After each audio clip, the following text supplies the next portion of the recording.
વલસાડના અતુલ નજીકથી મળી આવેલા શંકાસ્પદ હાલતમાં મહિલાના મૃતદેહનો ભેદ ઉકેલાયો, મર્ડરના આરોપી ઝડપાયો।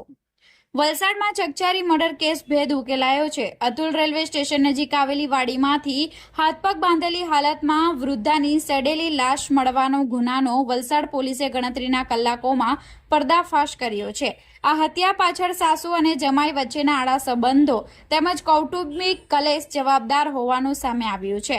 વલસાડ એલસીબી અને સ્થાનિક પોલીસે ટેકનિકલ સર્વેલન્સ અને હ્યુમન ઇન્ટેલિજન્સના આધારે 24 કલાકમાં જ આરોપી જમાઈની ધરપકડ કરી લેવામાં આવી છે।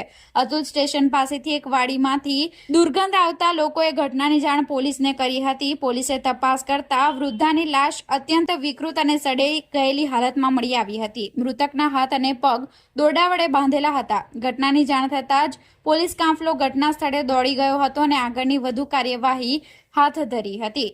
જો કે વલસાડ રૂરલ પીઆઈ એનએસ ગડ્ડુએ સોશિયલ મીડિયા અને સ્થાનિક ગ્રુપોમાં મૃતકના ફોટા તેમજ વિગતો મોકલી ઓળખ મેળવવાના પ્રયાસો શરૂ કર્યા હતા। ટૂંક સમયમાં જ મૃતકની ઓળખ 60 વર્ષીય માયાદેવી પીતાંબર રાવત તરીકે થઈ હતી। તેઓ હરિયા વિસ્તારમાં આવેલા મહેશ પાર્ક બચ્ચાભાઈની ચાલીમાં રહેતા હતા અને અતુલ કંપનીમાં મજૂરી કામ કરતા હતા। પોલીસ તપાસમાં સામે આવ્યું છે કે મૃતક સાસુ માયાદેવી અને તેના જમાઈ વચ્ચે લાંબા સમયથી પ્રેમ સંબંધ હતો અને અનૈતિક સંબંધોની જાણ થતાં દીકરીએ પતિ સાથે છૂટાછેડા લઈ લીધા હતા।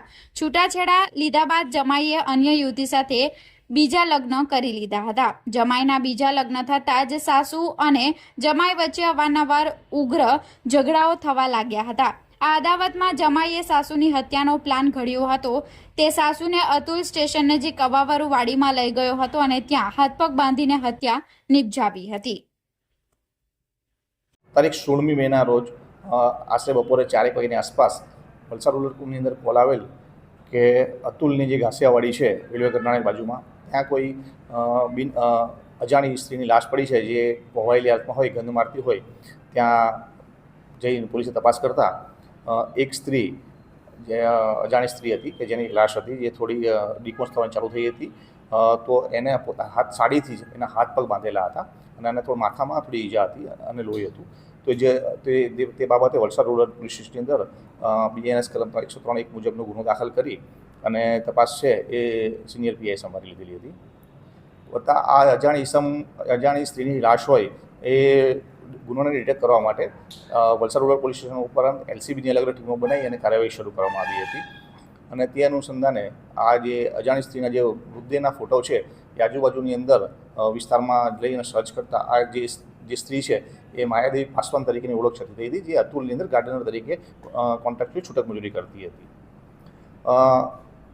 જે મહિલાની ઓળખ થતાં મહિલાનો વિશે થોડી એની જીવનચર્યા વિશે પૂછપરછ કરવામાં આવી તો થોડું જાણવા મળ્યું કે ભોજ પાસી કે જે એમના પૂર્વ જમાઈ હતા એની આવરો જાવરો બેનના ત્યાં રહેતો હતો। તે બાબતમાં થોડી વધારે તપાસ કરતાં અને ટેકનિકલ એનાલિસિસના આધારે ખબર પડી અને ભોજ પાસવાનને અત્યારે વલસાડ ખાતે જ હોય એને પૂછપરછ માટે બોલાવવામાં આવ્યો અને જે પૂછપરછ દરમિયાન એને પોતાનો ગુનો કબૂલ કર્યો હતો। સમગ્ર ઘટના એ રીતની હતી કે જે આરોપી છે ભોજ પાસી એના લગ્ન જે મરણ જનાર છે માયાદેવી એમની મોટી દીકરી સાથે થયેલા હતા 2023ની અંદર। ત્યારબાદ એ લોકો બોઈસર મુંબઈ ખાતે રહેતા હતા અને એ દરમિયાન મરણ જનાર અને આરોપી વચ્ચે પ્રેમ સંબંધો ફાળવ્યા હતા, એટલે કે સાસુ અને જમાઈ વચ્ચે પ્રેમ સંબંધો થયા હતા। આ બાબતની જાણ એની દીકરીને થતાં દીકરી પોતાના વતન મૂળ ઉન્નાવ ચલી ગઈ હતી અને બંને વચ્ચે પતિ પત્ની છૂટાછેડા લઈ લીધા હતા 8 મહિનાની અંદર। ત્યારબાદ છે મરણ જનાર છે એ અહીંયા અતુલની બાજુ હરિયા ગામમાં આવી અને રહેતા હતા અને છૂટક મજૂરીને ગાર્ડનરનું કામ કરતા હતા। આ દરમિયાન પણ જે આરોપી છે એ પોતે પ્લમ્બિંગનું કામ કરે છે અને રેલવે કોન્ટ્રાક્ટરની અંદર સાથે પેટા મારીને કામકાજ કરતો હતો અને એના અલગ અલગ જ્યારે કોન્ટ્રાક્ટ તરીકે વિષ્ણુમાં મળતા હોય ત્યારે વલસાડ અમલસાડ વગેરે અલગ જગ્યાએ જઈ અને પ્લમ્બિંગનું કામ કરતો હતો। તે દરમિયાન અવારનવાર પણ તે મરણ જનારના ઘરે જઈ અને રોકાતો હતો એવી એક જ જાણવા મળે। એ દરમિયાન એ પણ જાણવા મળેલ કે ગયા માસમાં એપ્રિલની અંદર જે આરોપી છે ભોજ એને બીજા એક ઉત્તર પ્રદેશની બીજી કોઈ સ્ત્રી સાથે લગ્ન કરેલા હતા અને આ વાતની ખબર મરણ જનારને પડેલી હતી અને તે બંને વચ્ચે પણ થોડો ખટરાક થયો હતો। તે દરમિયાન મરણ જનારી બેન છે એમને આરોપીની પત્નીને અને સાસુને ફોન કરી અને ગાળાગાળી કરી હતી અને આ આરોપીનો સાથ છોડી દેવાનું છૂટા માટે દબાણ કર્યું હતું.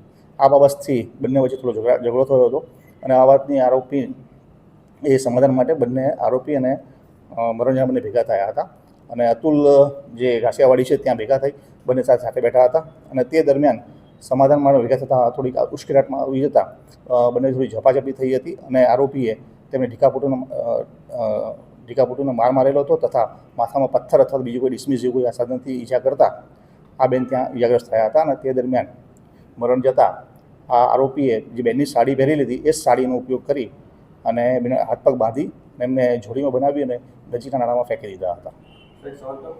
એ લોકોનો ઘણા લાંબા ટાઈમ સંબંધો હતા ને જે દિવસ થયું એ પણ આરોપીએ કબૂલ કર્યું છે. જે દિવસ સમાધાન મળ્યા તે પણ એમાં સંબંધ બાંધેલા.